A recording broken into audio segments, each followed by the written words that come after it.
Je ne connaissais pas Pavel Büchler. J'ai été invité à le rencontrer à Manchester. Et tout de suite, on s'est bien entendu. Et je suis entré aisément dans son travail. Je dirais ce qui m'a particulièrement séduit chez lui, c'est un mélange de sophistication, notamment de sophistication technologique, mais de très grande simplicité dans la démonstration.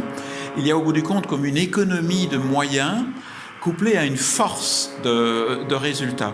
Donc nous sommes ici devant deux haut-parleurs. Il y a un son qui semble relativement envahissant.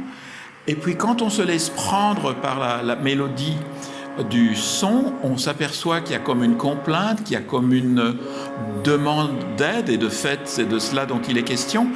Et quand on comprend l'œuvre, on sait qu'il s'agit alors d'un dialogue réécrit en morse, mais tout se passe comme si c'était deux bateaux qui tentaient, puisqu'il s'agit de cornes de brume, deux bateaux qui tentaient de se rejoindre ou peut-être de s'aider.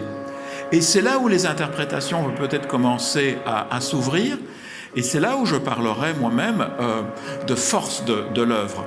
Il n'y a pas de sens univoque de l'œuvre ici de Pavel. Chacun l'entendra, la comprendra, la réinsérera dans sa propre biographie, dans sa propre vie. Moi, je l'ai vu comme un appel à l'aide. D'autres l'entendront comme une impossibilité à faire en sorte que la communication devienne un jour efficace.